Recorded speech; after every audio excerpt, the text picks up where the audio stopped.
Greetings, I'm Krystina Muhammad with the National Network View.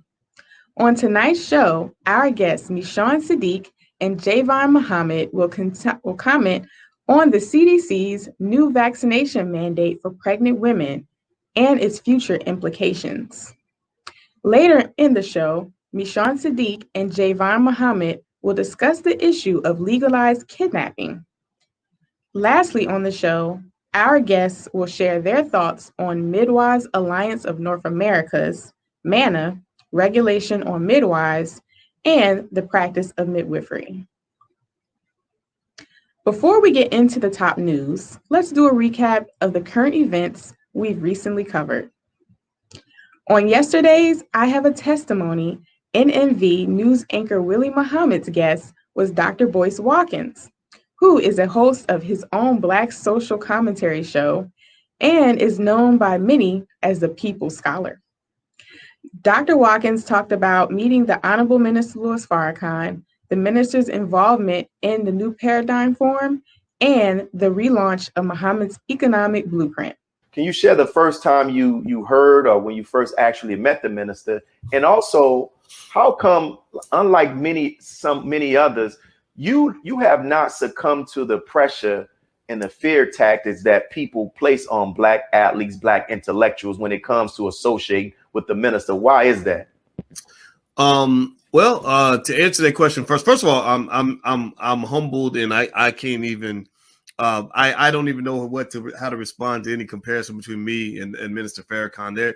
There is no comparison in my view. This man is extraordinary, and I first started to learn about him when I was in college, and right before the Million Man March, and he helped me open my eyes in terms of understanding the complexities of American racism and just what power and strength and manhood really look like. And so when I got the chance to sit with the minister, it was obviously overwhelming.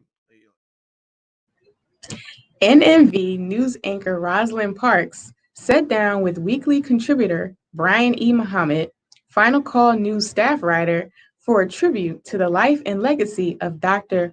Runoko Rashidi, world-renowned scholar, anthropologist, and historian. Now, what would you say stood out to you most about Dr. Rashidi and his work? Oh man, Dr. Rashidi his example, I would say, is the greatest legacy, because we live in an age, especially with today's technology, where you can get information at the flick of a finger. And, and there's a saying that, it must be true. I saw it on the internet, but as free as the internet is, there's also a lot of falsehood, a lot of information that is not really true and reliable.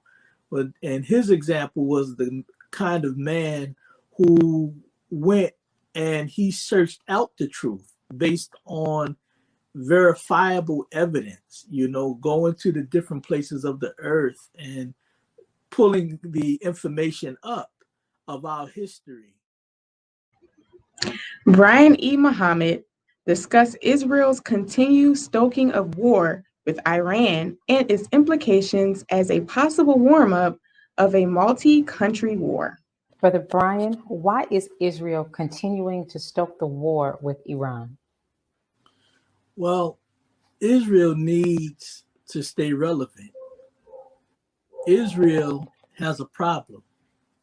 Israel cannot exist without the backing and the full support of the United States.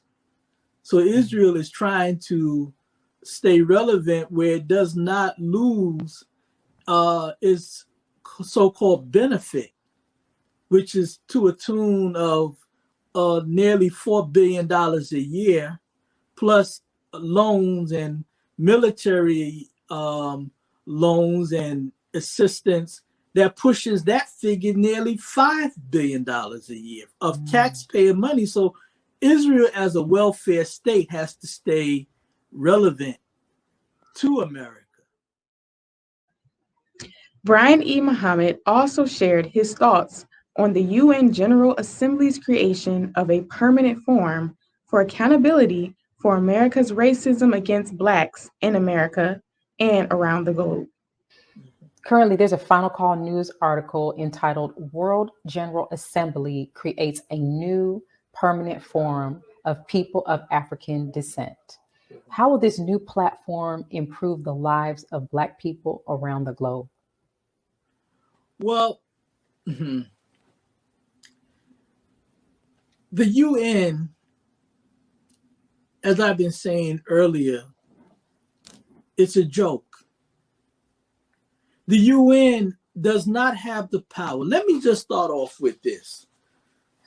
The Honorable Minister Louis Farrakhan said that justice is not going to come from the courts of this world.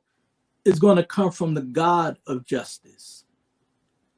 The UN is enslaved to the biggest influencer of oppression in the world, which is the United States.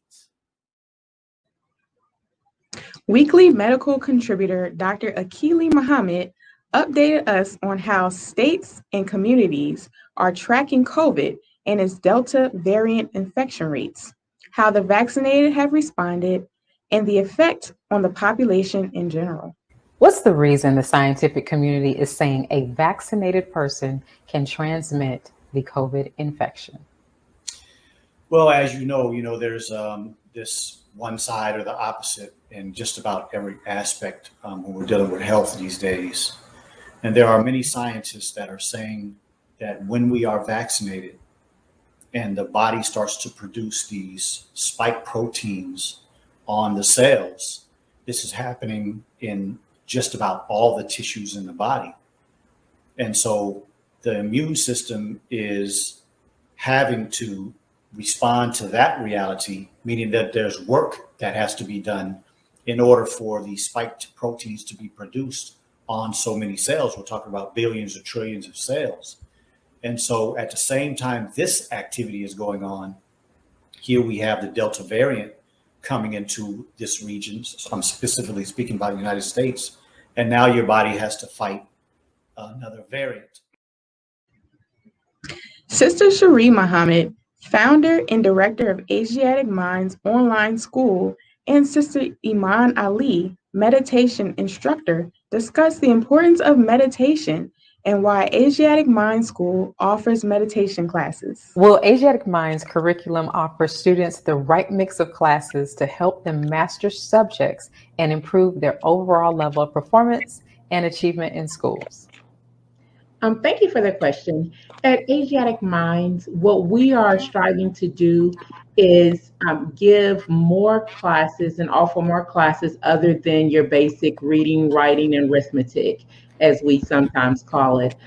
So we want to offer classes that are going to help the students enrichment as a whole person. And so we have several classes outside of our math and our traditional classes that will help our students mentally and spiritually. We'll be getting into physically and in other different aspects that will help them to be able to go back to those original foundational classes and have a better mind to master them.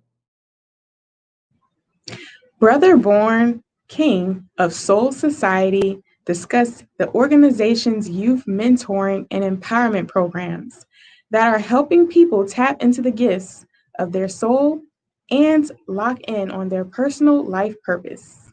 Now, how did Soul Society get started?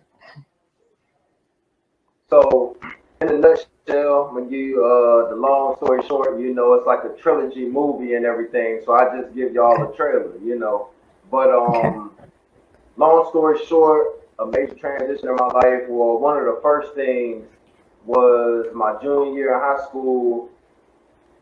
We used to have these hotel parties, and long story short, I was arrested for the first time my junior year. Mind you, was with some weed that I didn't even know was in the environment I was in.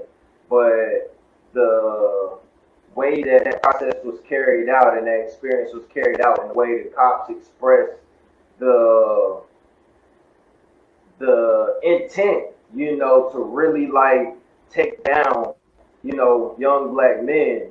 And I mean, they were literally expressing themselves in a way like, dang, this isn't even enough to really do what we would like to do with them. I was joined by guest commentators, artist and energy healer, Sister Malika Phoenix Ali Muhammad, and Sister Teresa Muhammad, a traditional birth worker and birth keeper, where we discuss the controversy over comments made by hip-hop artist DaBaby. All right, so last week we witnessed cancel culture, right, at its finest. Do you all think that these cancellations from these festivals and events were necessary? Sister Malika, can you start us off? You know, I don't think it was necessary at all. I think last week, the controversy with DaBaby is a prime example of how cancel culture has gotten totally out of control. And I think we need to be very, very careful about how we think about these types of things, because it's proof of a further pulling back of our rights of freedom of speech. And although it's very, very popular nowadays to speak out against people with particular sexual preferences and things of that nature, I think it's extremely important that we be very careful about heralding and cheering on this type of cancel culture. Sister Malika Muhammad and Sister Teresa Muhammad voiced their opinions about Johnson & Johnson targeting Black women with their talcum baby powder products. So tell me, what are your thoughts? Why are so many dangerous products being placed specifically in our communities that they know are toxic and dangerous to our health? Well, I think that, number one, the fact that we are always the target for the worst products is one aspect. But the other part is that we're the trendsetters. You know, anything that comes into the Black community, period, women tend to be the mass consumers in the Black community. Single mothers dominate, you know, in our homes. So, but we also the trendsetters. So when you put something in front of us, if we like it for any reason and we market it and we start wearing it, everybody wants to wear it. And it doesn't matter the color that you are. Everyone follows what we do. And that's just the way that it's been, and that's the way that it is. Sister Malika Muhammad and Sister Teresa Muhammad also shared their thoughts about the family of Henrietta Lacks filing a lawsuit against Big Pharma. Is it possible that other Blacks, in addition to Henrietta Lacks, have cells now commonly known as immortal gene lines that have an amazing property? Yes, absolutely. Absolutely. As we know from the teachings of the Honorable Elijah Muhammad, that the Black man is the original man. So our cells are these immortal cells. That is who we are. So absolutely, I have no doubt. I mean, you hear these sorts of things all the time, not only Henrietta Lacks, but you hear about aborted fetal cells being utilized in the cosmetics industry and all this. And this is the reason why, and we all know the data or the statistics about, you know, unfortunately, this issue of abortion in our communities, but a majority of those aborted fetal cells are African American or Black women who are releasing their children. Let us pause for announcements from our sponsors. Coming up, our guests, Sister JayVon Muhammad and Sister Meshawn Siddiq, will speak on the CDC's update vaccination suggestions for pregnant women. We'll be right back. Be a part of the force that powers truth in journalism. Your support helps us to highlight solutions for a brighter tomorrow. Go to nnvnews.com/donate. Asiatic Minds, online education, helping our children to discover their God-given skills, gifts, talents, and passion that will allow them to see their greatness, as well as the greatness of our people, and upon discovering that greatness, infusing them with the desire to use it for the betterment of themselves, their families, our people, and the world. Call now, 502-219-4848. This is Sister Sajda Muhammad. We are proud to announce that the Sajda House commemorative Elijah coins are finally here.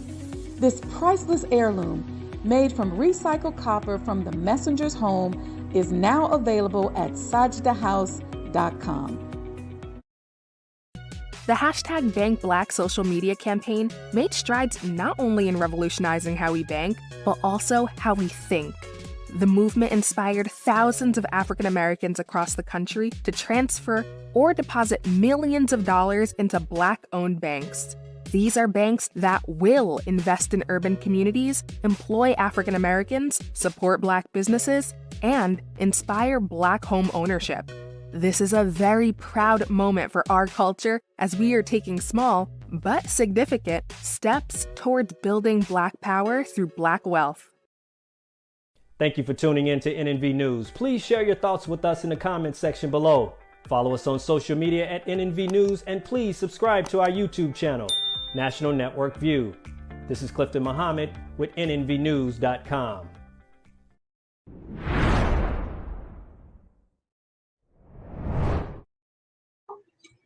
Just last week, the Center for Disease Control released new recommendations based on new data from approximately 2,500 pregnant women. The CDC is now strongly recommending that pregnant women get the COVID-19 vaccination. While the CDC officially now has updated its guidance to recommend pregnant women do get vaccinated against coronavirus. The CDC previously had a neutral stance on whether immunization was safe for pregnant women. Now the agency says there is no increased risk of miscarriage among those who have been vaccinated. CDC has found pregnant women are more likely to get severely ill from COVID than non-pregnant ones. Joining us to discuss this is Sister JayVon Muhammad and Sister Meshawn Siddiq. Welcome, sisters. Peace and love. Super excited to have this conversation. So let's jump right into it. So now we saw that there's some new recommendations. Now with the Delta variant on the rise, what does this new strong recommendation from the CDC and ACOG, for those who may not know what ACOG is, that's the American College of Gynecology. What does this mean for pregnant women? Sister JayVon, can you start us off? I can. Well, thank you so much for having me on the show. I really appreciate it. Glad to see you. And I just want to simply say that this is not new. The COVID, this Delta variant, this COVID virus and pandemic, this is fairly new for us. But vaccination during pregnancy is not. And most midwives I know and myself don't recommend any vaccines during pregnancy when we're not in a COVID pandemic. So think about that. And those are so-called studied vaccines. But when we talk about the COVID vaccine, we don't know enough. The CDC can make a recommendation, ACOG can make a recommendation, but the simple truth is we don't know enough about what will happen in adults and some teenage people or children who are who are vaccinated yet. So I would not recommend the COVID vaccination for pregnant women. I wouldn't recommend it for anybody, but particularly pregnant women.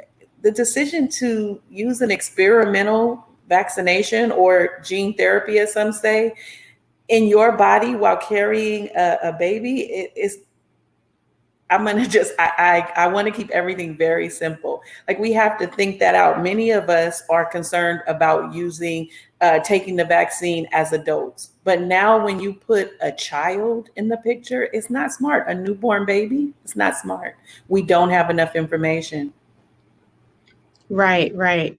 So, Sister Meshawn, what is your opinion on this? What do you think this means for pregnant women, especially as a public health professional? I really agree with Sister JayVon on the points that she brought out, that it's really experimental. And I have a problem with how they are coercing the people by saying that 2,500 pregnant women was studied. And when I looked at the study, it's 2,500 women or birthing people that was pregnant, less than 20 weeks pregnant. So they didn't even see the duration of the pregnancy of things that could have happened. And to say that 13% of them had miscarriages and that they're comparing it to the national average of 11 to 16%. To me, that's not justification to actually recommend a vaccine.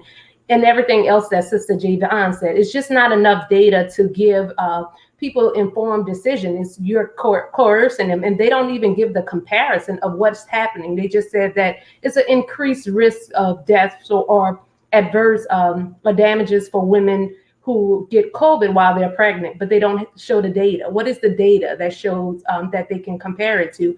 I think that is a threat or a scare tactic that they're actually utilizing, and people need to base it off of their personal choices and what's best for their fetus, and this is not best for their fetus. Thank you. So, with that being said, for women that are currently pregnant, I'm sorry. Did you say something? Something I could tell I was muted. Go ahead, add it. We're experiencing extreme psychological warfare, and data can be manipulated. As a person who has led FQHCs for almost a decade, I remember late 2020 when we were having Pfizer and Moderna calls in preparation for bringing the vaccine into the FQHCs, and pregnant women were discussed at the time. And at that time, they said over and over, we don't have enough information, but the benefit outweighs the risk. But we still think that pregnant women would benefit from being vaccinated. This was back in late 2020. So now that we've been put into a hysteria, of course, is going to be safer in the words and the eyes of the CDC and pretty much the world, because, you know, the community has pressured people pregnant and not to be vaccinated. So we just have to remember that data can be manipulated. It has always been manipulated, particularly when you look at our health outcomes. And we, again, just don't have enough information to make a good decision about vaccinating any person at this time, let alone pregnant people.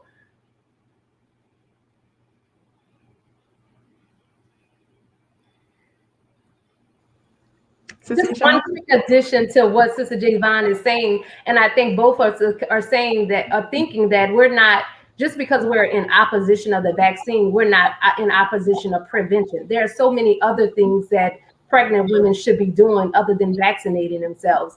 What we do injustice to our women in this country, mostly in this country, but around the world, is that we continue to put them in public. We make them work until they have the baby and after they have the baby. Women should be at home. They should not be in the space with all of the hazards that are out there. So we don't recommend the vaccine, but we also strongly recommend some of those other preventive measures that can prevent her from getting COVID and transmitting it to her family.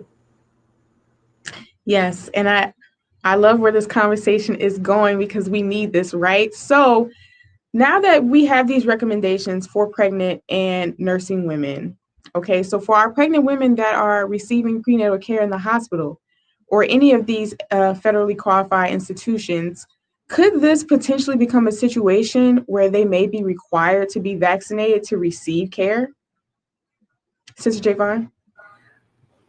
I don't want to put it past, the government and the people. I don't want to put it past, because we're seeing mandates come up in New York. I live in San Francisco, and, we need COVID cards to go eat at many places.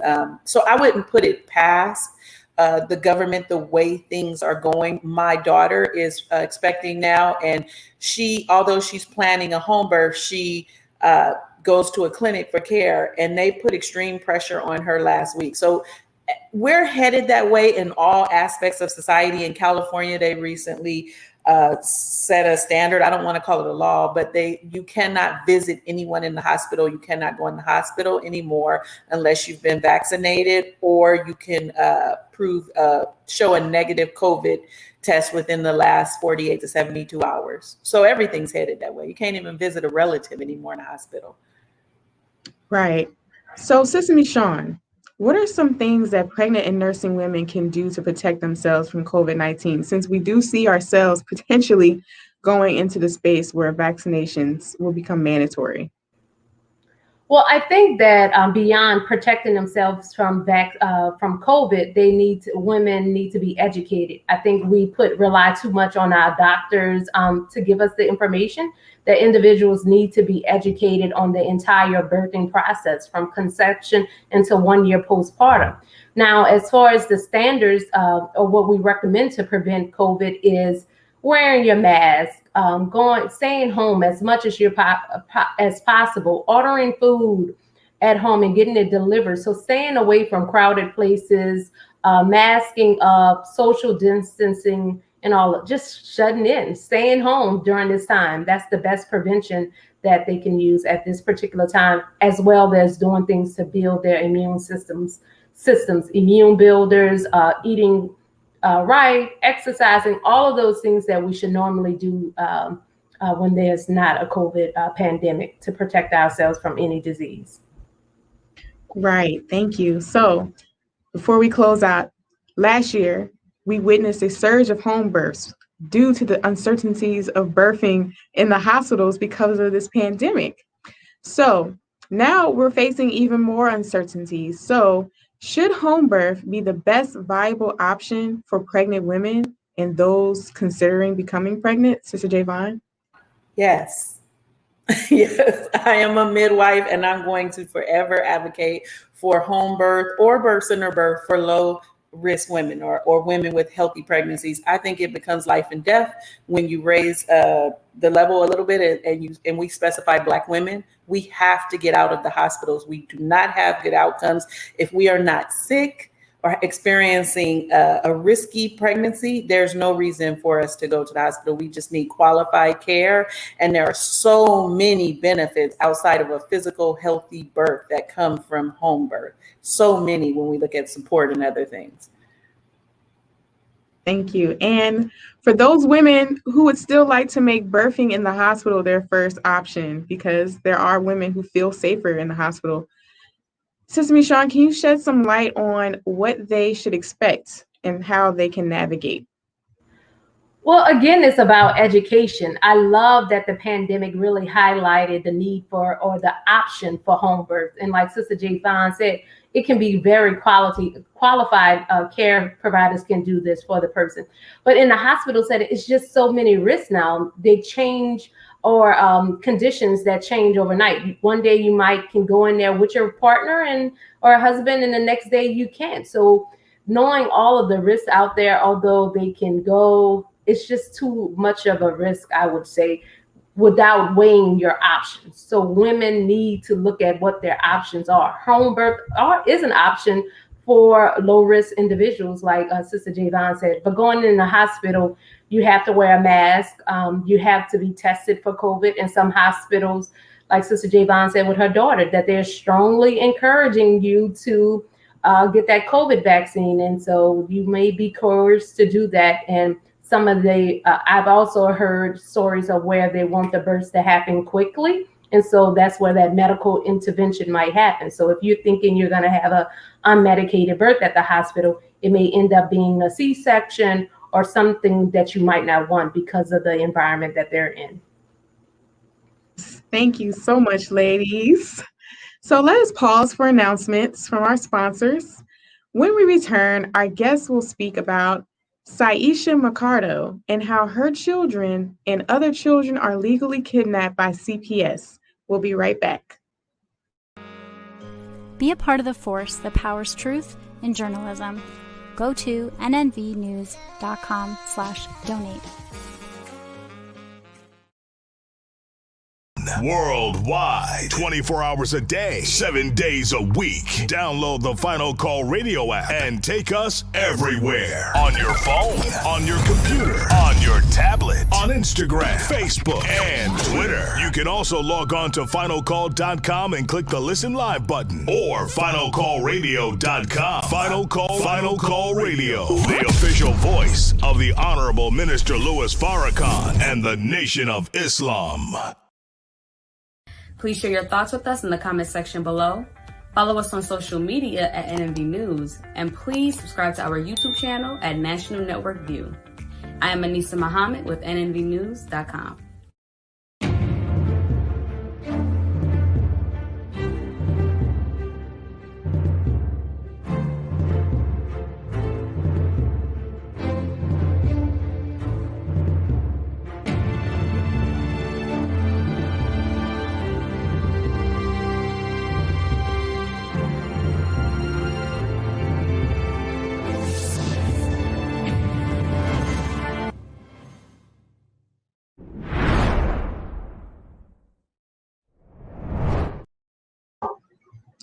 Syesha Mercado, singer who took third place at American Idol 13 years ago, is now in the fight of her life as she and her partner, Tyrone Dearney, are fighting to regain custody of their 13-month-old son after bringing him to Johns Hopkins All Children's Hospital in Florida in late February. Authorities has now seized the couple's newborn daughter just a few days ago. I refuse to let my story be unseen and unheard. In late February, Mercado and her partner, Tyrone Denner, says they brought their then 13-month-old son, Amin-Ra, to Johns Hopkins All Children's Hospital. I'm a breastfeeding mother who recently found out that I was pregnant and my milk supply went down. Mercado says her son was having a hard time transitioning from breastfeeding to bottle and solid foods. I was met with a lot of judgment and accusations that literally just started to spiral out of control. The family says hospital staff suggested a B12 shot. That process in the time of our son being in the hospital, it wasn't a welcoming experience. They say they asked for more information, but instead were met by law enforcement and investigators with Manatee County Child Protective Services. Never could I have imagined going to that specific hospital to get help for my child, but walking away without my child. Investigators say doctors called after concerns over Amin-Ra's failing health. Welcome back, ladies. Okay, so as we watch Syesha and her partner Tyrone go through such a difficult situation, which is extraordinarily heartbreaking, we know that this happens to Black families every day. Having their children taken under the guise of medical neglect. Can you both share with us what is considered medical neglect? Sister JayVon, can you start us off? Yeah. Well, I would say that the people who are making the rules define medical neglect. And the challenge is that our culture is not respected and it's never been considered.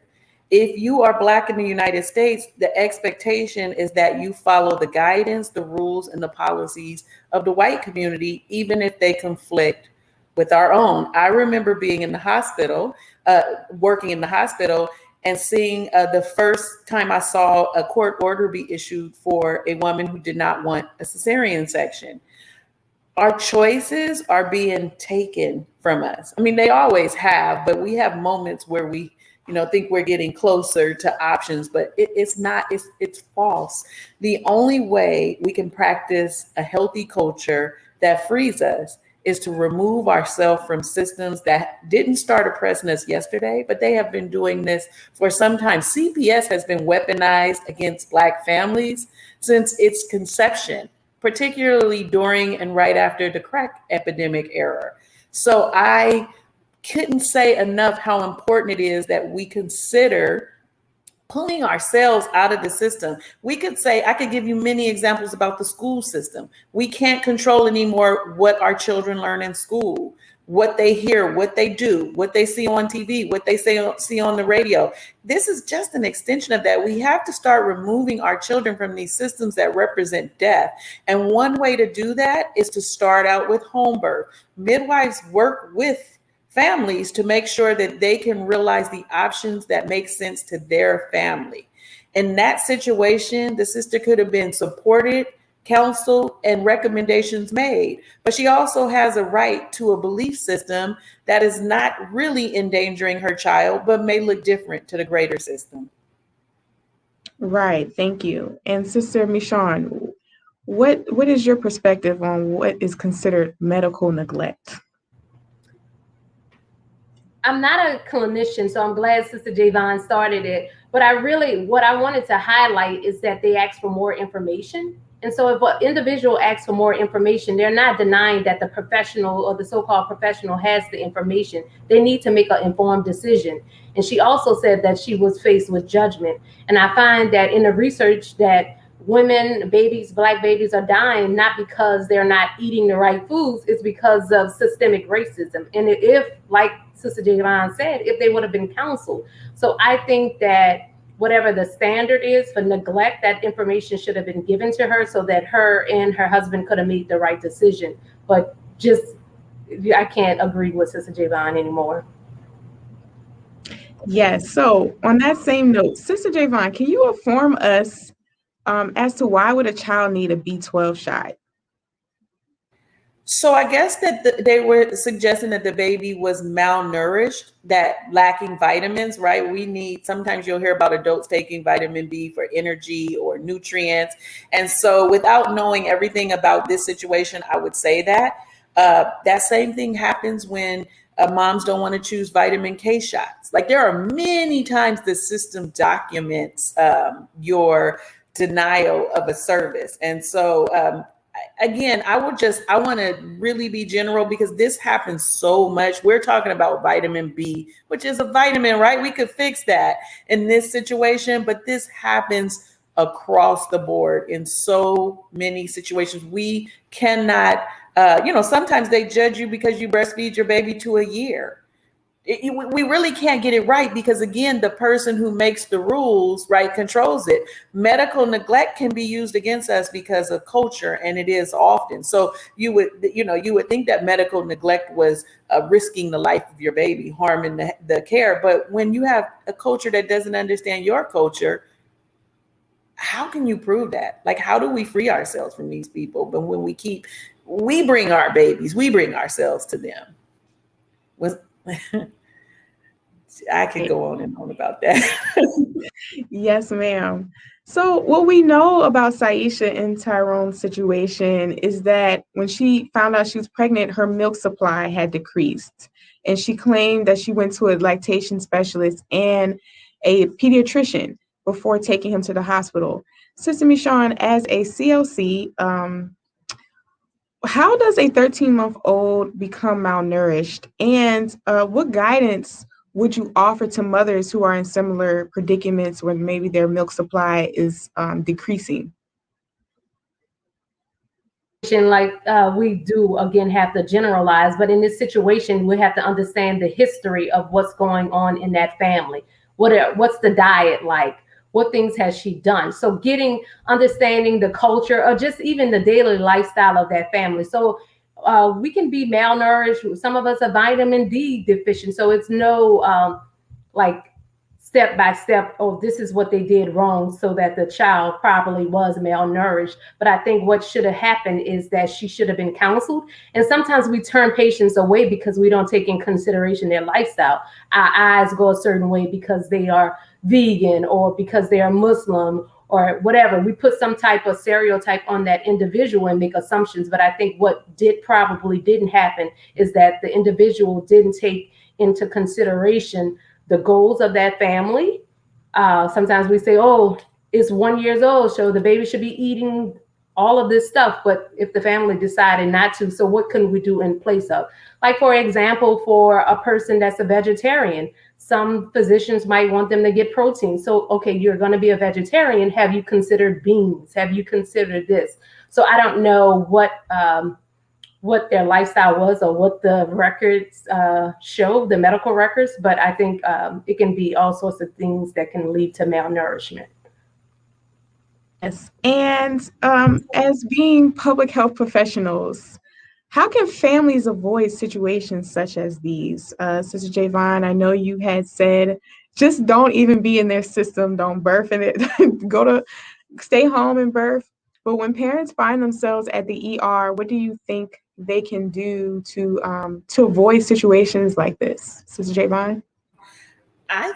I think they have to stand their ground and we have to support them. Another thing is that we don't support families in these situations when they're struggling, and we have to come to their defense and, in that moment. But we also have to create policy that supports, Black family and Black culture. And we're in this Black Lives Matter movement, this time period when we're talking a lot about racism and culture. And part of that work is to create policy that supports our way of life. We can have a separate culture than the white man. So, you might come into an emergency situation and you have to go into the hospital, but we need to go in unity and we have to have support.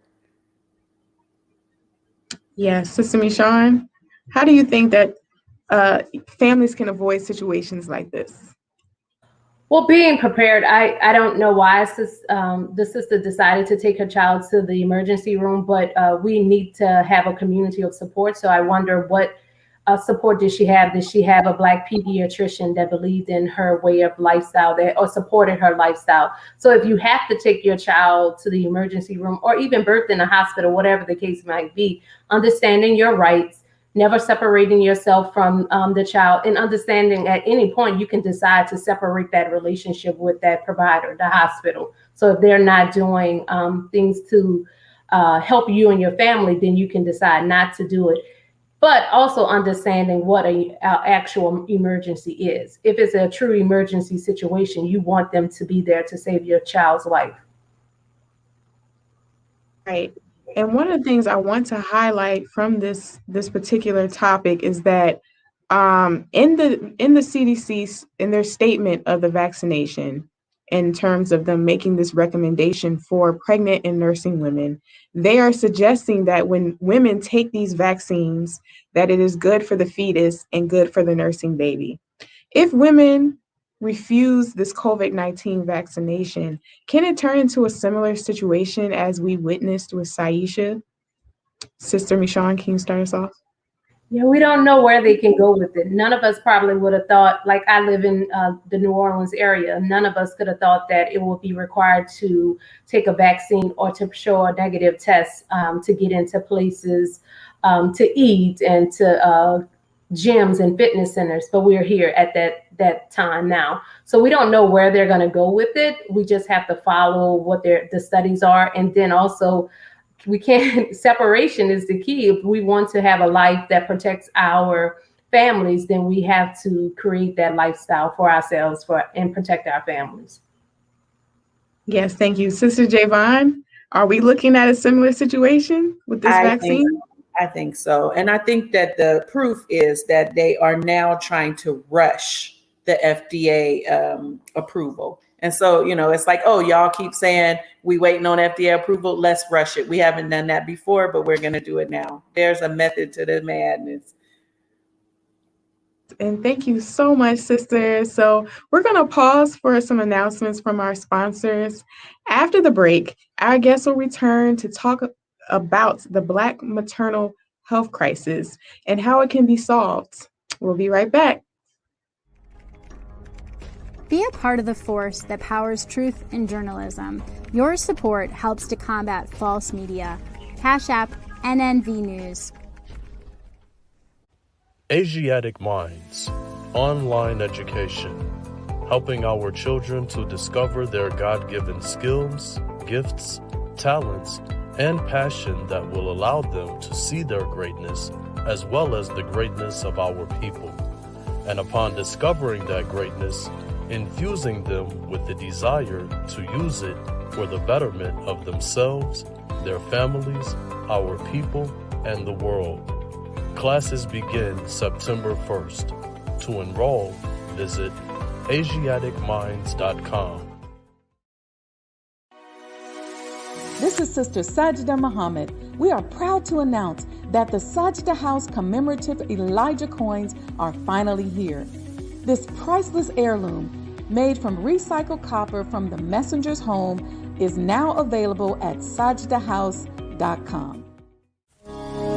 Greetings from National Network View.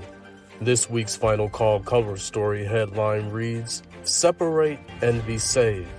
America's race problems and deadly race interactions are growing worse. It is time we leave the children of our former slave masters and 400-year-old tormentors. Separation from whites is the only and best solution to this problem, a serious problem that is rooted in prophecy. This FCM Volume Number 41 edition middle page article by the Honorable Minister Louis Farrakhan is entitled, A Case for Separation. To read more, subscribe to finalcalldigital.com and tune in to the all-new Final Call Radio. This is the nnvnews.com Final Call Cover Report. Please make sure you leave your comments and questions in the comment section below. Follow us on Facebook, National Network View, and make sure to check us out on Twitter as well, National Network View. This is Sergio Gutierrez with National Network View, signing off.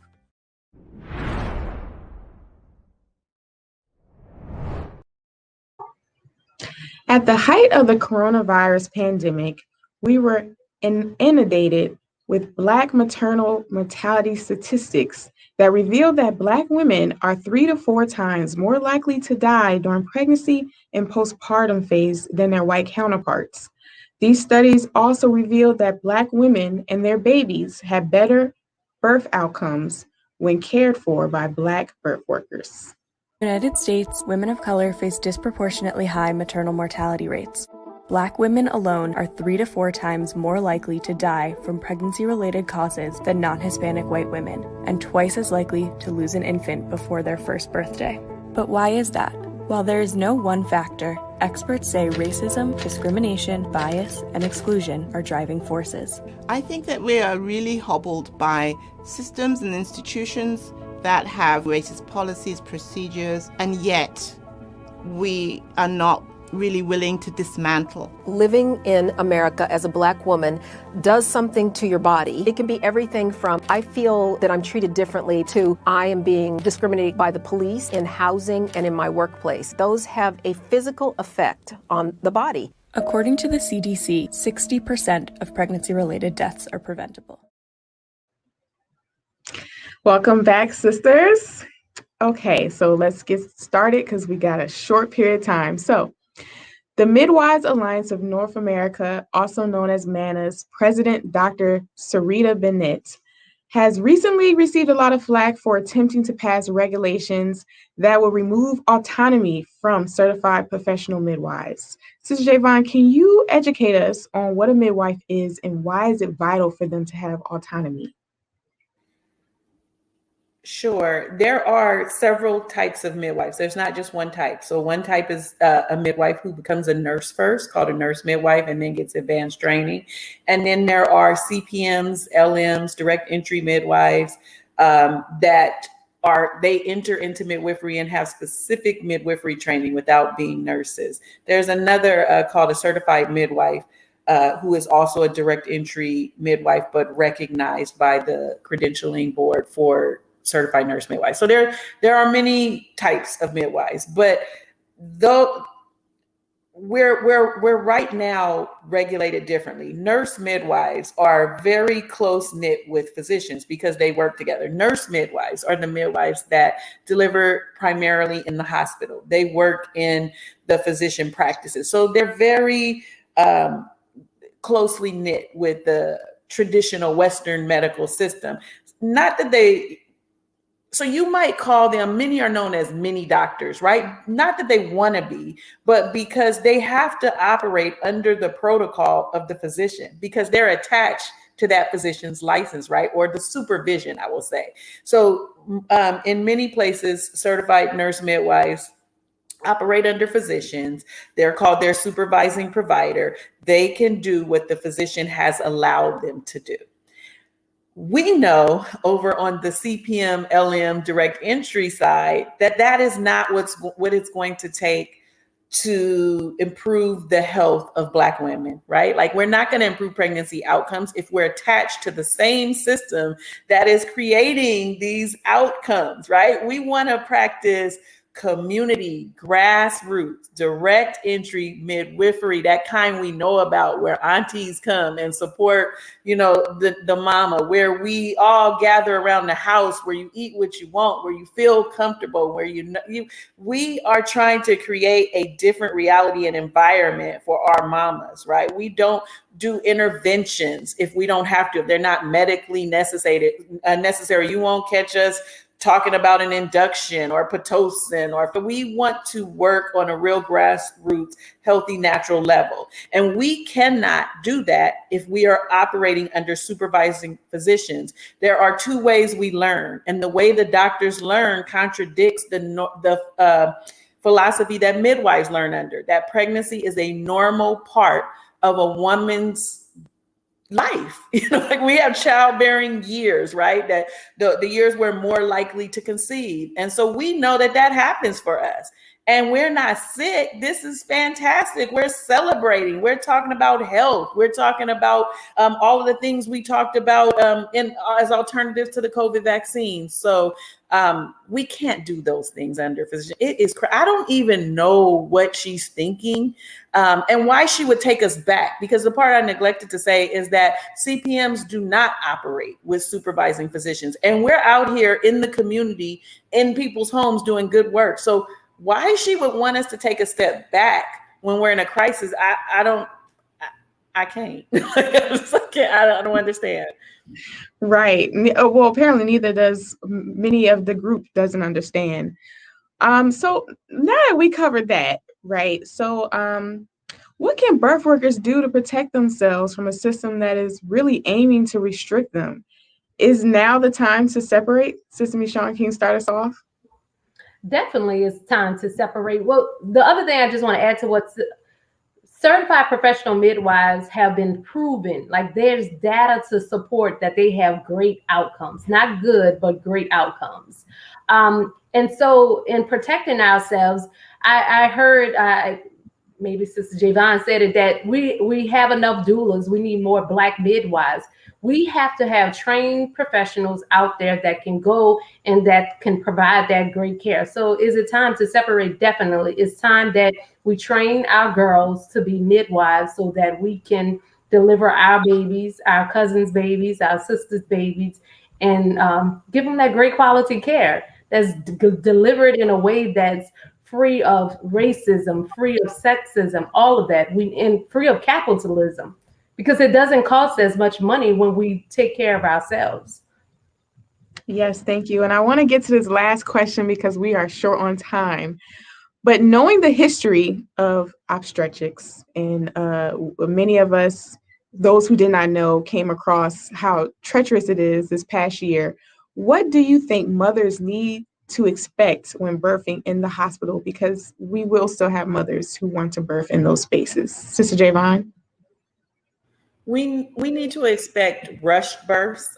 We need to understand that hospitals treat a lot of people. So even though we want to be seen as individuals, that doesn't often happen. So there's a cookie cutter way to have a baby in the hospital, and that is what's going to happen. And so when we go in with these other expectations, we're usually disappointed. We have to bring a team that keeps us away from the cascade toward a cesarean section, because that is what you experience in the hospital. Yes, thank you so much, ladies, for joining me for this most important conversation. Hopefully, we can continue this conversation because people need to know more about the maternal health crisis, or just how can we better our birth outcomes. So thank you all for joining me. All right, and now thank you all for joining us today and tuning into the National Network View News. Please share your thoughts with us in the comment section below. Follow us on social media at NNV News, and please subscribe to our YouTube channel, NNV News. This is Krystina Muhammad with National News Network. Peace. Be a part of the force that powers truth in journalism. Go to nnvnews.com/donate.